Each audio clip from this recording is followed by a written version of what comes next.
Apektado ang biyahe ng ilang bus matapos bumigay ang isang bahagi ng SCTEX bunsod ng hagupit ng habagat nito mga nakaraang araw. Umaaray na rin ang pamahalaang lungsod ng Olongapo dahil malaki raw ang epekto ng kalamidad sa kanilang komersyo. Balitang hatid ni Lay Alvis. Ang ilang kumpanya ng bus sa Olongapo wala ng biyahe via SCTEX papuntang Manila, Baguio, Pangasinan at iba pang probinsya matapos bumigay ang bahagi nito sa tulay sa Porac, Pampanga.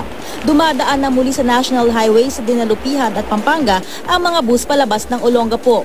Dati raw sa biyaheng pa Maynila, nakakatipid sila ng kalahating oras hanggang 1 oras kapag via SCTEX ang daan. It's faster po kasi. Faster and more convenient.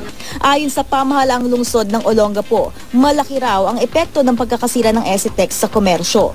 Lalo na tuwing masamang panahon at baha sa Bataan at Pampanga, SCTEX ang pinakamadaling daan papunta ng Olongapo at Subic. Ito rin ang pinakamabilis na daan papuntang Zambales kung galing ka sa Tarlac, Pangasinan at Norte gaya ng Baguio. Mas madaling pumunta ng Olongapo. Mas of course yung mga kalakal natin na nanggagaling sa Baguio, yung mga gulay, mas madali nakakarating.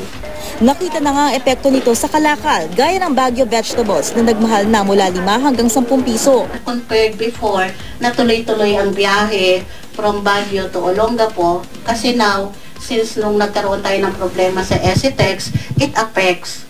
Kasi nga ho, syempre yung dating ng mga kalakal from Baguio, medyo nadidelay ng konti. Ngayon pa lang, ramdam na rin ang epekto sa turismo ng Subic.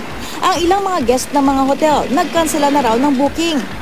Ang bayan ng Porac sa Pampanga, isa rin sa mga may pakinabang sa SCTEX. Nadagdagan daw kasi ang mga pumasok na investors dahil sa mas madaling access sa kanilang bayan. Sana po matulungan tayo ng ating kagalang-galang na presidente. Kasi po malaking bagay po yung nasirang tulay dito sa bayan po ng Porac. Tiniyak naman ng pamunuan ng SCTEX, maliban sa nabitak na bahagi, wala namang problema ang ibang bahagi ng mahigit 90 kilometers na expressway. We want to ensure our motorists too na we will engage immediate remedial measures and long-term solutions para ma-minimize yung impact na inconvenience sa motorists. Lay Alvis, GMA News.